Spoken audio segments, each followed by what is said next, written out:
Hello नमस्कार साथी। आज के क्लास में आप लोगों को बीच बताने वाले हैं जो कि मोस्ट इम्पोर्टेंट बातें हैं। तो आप लोग कंटिन्यू ऐसा वीडियो पाने के लिए आप लोग इसे सब्सक्राइब कीजिए, लाइक कीजिए, कमेंट कीजिए और इसे शेयर भी कीजिए।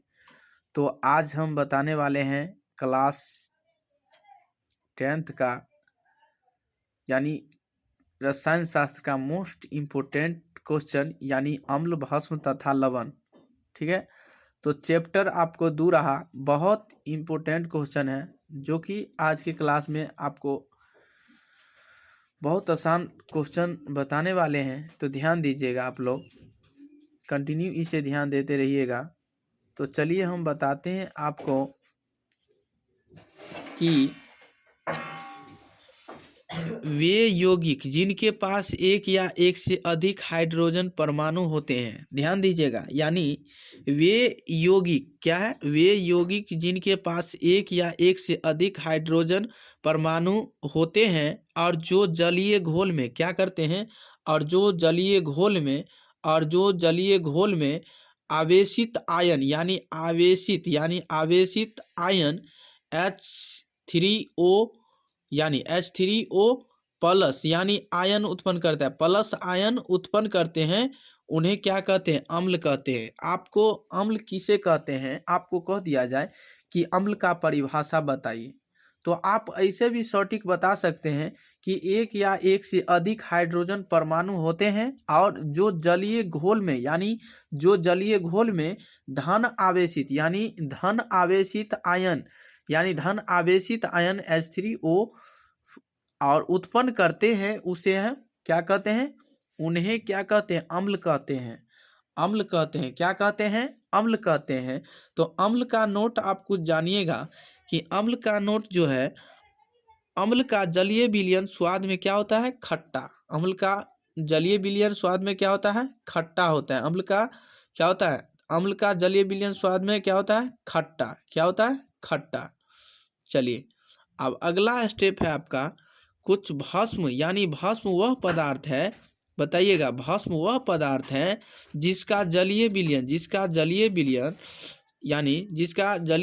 स्वाद में कड़वा होता है। क्या होता है, भस्म जो ऐसा विलयन है जिसका स्वाद में क्या होता है, कड़वा। अम्ल जो था वो खट्टा था और भस्म का जो स्वाद में है वो कड़वा होता है। क्या होता है, कड़वा होता है। तथा अम्ल को उदासीन कर लवण बनाता है। अब देखिए, तथा ये क्या करता है कि अम्ल को उदासीन करके वो लवण बनाता है। क्या बनाता है, लवण। क्या बनाते हैं, लवण बनाते हैं, यानी बनाता है। ठीक है, तो आरहेनियस के अनुसार गौर फरमाइएगा और आप लोग इसे सब्सक्राइब भी कीजिएगा, लाइक भी कीजिएगा और कमेंट भी कीजिएगा।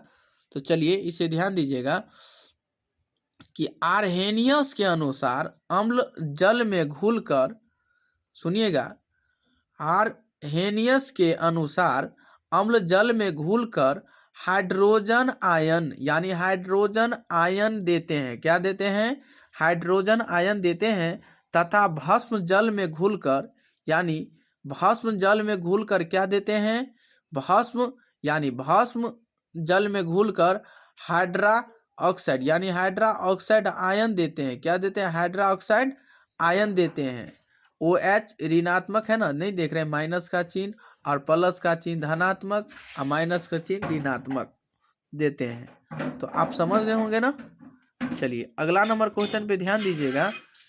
आपका मोस्ट इम्पोर्टेंट बातें हैं कि परवल अम्ल जल में पूर्णतः आयनित होते हैं तथा दुर्बल अम्ल जल में आंशिक रूप से आयनित होते हैं। अब बताइएगा, परवल अम्ल जल में पूर्णतः आयनित होते हैं तथा दुर्बल अम्ल जल में आंशिक रूप से आयनित होते हैं। चलिए अगला नंबर क्वेश्चन, अम्ल नीले लिटमस पत्र को, एक बात हमेशा सोचिएगा, ऑब्जेक्टिव में आपको क्या आएगा कि अम्ल नीले लिटमस पत्र को किस चीज में यानी बदल देता है, तो लाल कर देता है। यानी नीले लिटमस पत्र को क्या कर देता है, लाल कर देता है। क्या कर देता है? लाल करता है। तथा क्षार लाल लिटमस पत्र को क्या कर देता है? बताइएगा कि क्षार लाल लिटमस पत्र को क्या कर देता है? तो नीला कर देता है। क्या कर देता है? नीला कर देता है। क्या कर देता है? नीला करता है। क्या करता है? नीला। ठीक है ना।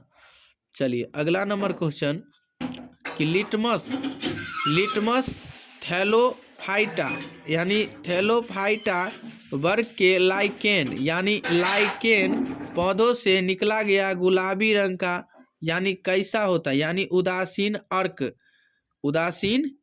अर्क होता है। क्या होता है? अर्क। ठीक है ना।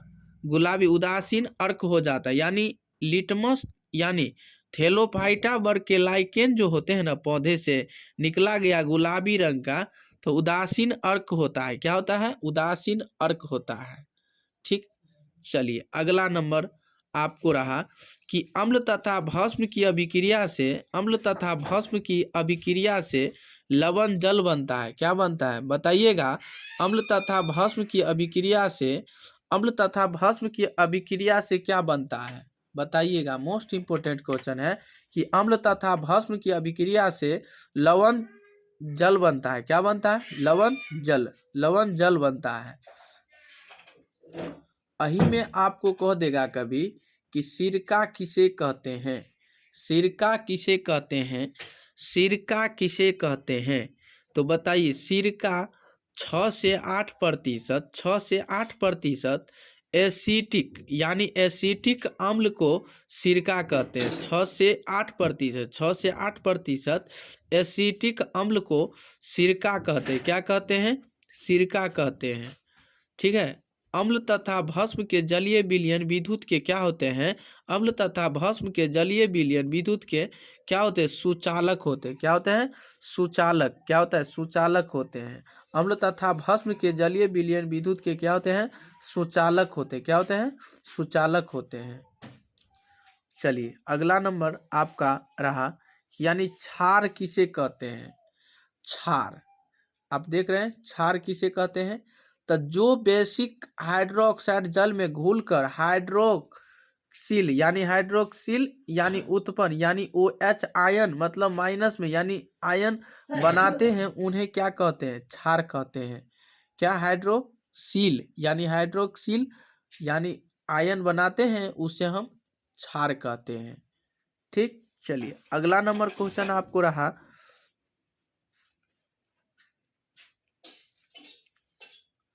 ध्यान दीजिएगा कि अम्ल धातु से अभिक्रिया कर क्या बनाता है? यानी अम्ल जो धातु से अभिक्रिया करके अम्ल जो है ना धातु से अभिक्रिया करके मोस्ट इंपोर्टेंट क्वेश्चन ऑब्जेक्टिव में आपको क्या पूछ देगा कि अम्ल यानी अम्ल धातु से अभिक्रिया कर के क्या बना सकता है? यानी हाइड्रोजन गैस मुक्त करता है। क्या बनाता है? Hydrogen gas. क्या बनाता है? हाइड्रोजन गैस बनाता है।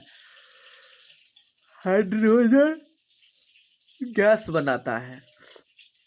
अम्ल धातु से अभिक्रिया करके क्या कौन सी गैस बनाती है? हाइड्रोजन गैस बनाती है। अब बताइए कि कार्बनिक अम्ल है क्या? कार्बनिक अम्ल है क्या? तो जिस अम्लों को प्राय पौधों से प्राप्त किया जाता है, यानी जिस अम्लों को प्राय पौधों से यानी उपयोग किया जाता है यानी प्राप्त किया जाता है, उन्हें हम क्या कहते हैं? कार्बनिक अम्ल कहते हैं। क्या कहते हैं? कार्बनिक अम्ल। क्या कहते हैं? कार्बनिक अम्ल कहते हैं। क्या कहते हैं? कार्बनिक अम्ल कहते हैं। जिस अम्लों को प्रायः पौधों से प्राप्त किया जाता है उन्हें कार्बनिक अम्ल कहते हैं। और वे अम्ल जिन्हें खनिजों से प्राप्त किया जाता है उसे हम अकार्बनिक अम्ल कहते हैं। बताइएगा इसमें आप यानी डिफरेंट भी आप लोगों को भी बहुत आसान तरीका से यदि हमारे पिछले वीडियो देखे हैं तो आपको बहुत अच्छा तरीका से पता होगा, है ना। तो चलिए वे अम्ल जिन्हें खनिजों से प्राप्त किया जाता है उन्हें अकार्बनिक अम्ल कहते हैं। और ये कार्बनिक अम्ल जिस अम्लों को प्रायः पौधों से प्राप्त किया जाता है उसे हम कार्बनिक अम्ल कहते हैं। तो चलिए कुछ बताते हैं कि अम्ल धातु के कार्बोनेट यानी कार्बोनेट एवं बाइकार्बोनेट से अभिक्रिया कर कार्बन डाइऑक्साइड देता है। अब बताइएगा कार्बोनेट एवं यानी बाइकार्बोनेट से अभिक्रिया करके कौन सी गैस देता है? तो कार्बन डाइऑक्साइड देता है। और धातु के ऑक्साइड मूलतः क्या होते हैं? धातु के ऑक्साइड मूलतः क्या होते हैं? भस्म होते हैं। धातु के ऑक्साइड हमेशा क्या होते हैं? मूलतः भस्म होते हैं। ऑब्जेक्टिव में ये सब सारे पूछा जाएगा, पूछ ही देता है। तो धातु के ऑक्साइड मूलतः क्या होते हैं? सारे भस्म होते हैं। और धातु के ऑक्साइड अम्लीय होते हैं। और धातु के ऑक्साइड क्या होते हैं? और धातु के ऑक्साइड जो होते हैं ना, वो क्या होते हैं? और धातु के अम्लीय क्या होता है? अम्लीय होते हैं। क्या होते हैं? अम्लीय होते हैं। चलिए ध्यान दीजिएगा कि धातु यानी अधातु के ऑक्साइड अम्लीय होते हैं। तो सांद्र अम्ल में अम्ल की अधिक मात्रा जल के अल्प मात्रा में घुली होती है। क्या होती है? अधिक मात्रा में जल के अल्प मात्रा में घुली होती है। अल्प मात्रा में घुली होती है। क्या होती है? अल्प मात्रा में घुली होती हैं। परवल अम्ल तथा परवल भस्म से बने लवण का जलीय विलयन क्या होता है? उदासीन होता है। क्या होता है? उदासीन। क्या होता है? परवल अम्ल तथा परवल भस्म से बने लवण का जलीय विलयन क्या होता है? उदासीन होता है। क्या होता है? उदासीन होता है। क्या होता है? शुरू से अंत तक वीडियो आप लोग देखते रहें, आप कमेंट करते रहें। और चलिए, अम्ल और भस्म तथा लवण के जलीय विलयन विद्युत के सुचालक होते हैं। क्या होते हैं? अम्ल तथा भस्म यानी अम्ल भस्म तथा लवण के जलीय विलयन विद्युत के क्या होते हैं? सुचालक होते हैं। क्या होते हैं? सुचालक होते हैं।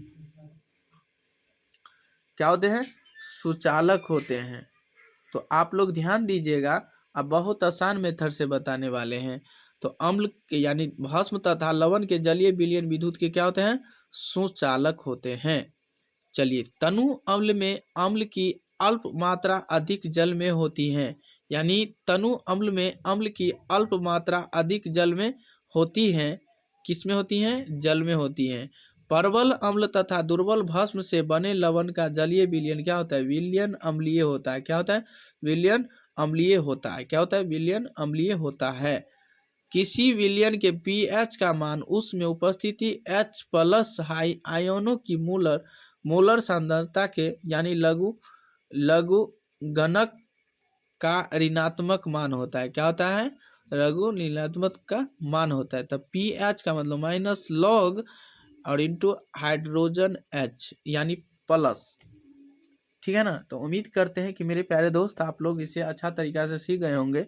तो चलिए, आज के क्लास में आप लोगों को बीच इतना ही। इस अगले वीडियो में आप लोगों को बीच फिर मिलेंगे, तब तक के लिए बने रहें। आज के लिए इतना ही। इससे अगले वीडियो में आप लोगों को बीच फिर मिलेंगे, तब तक के लिए बने रहें।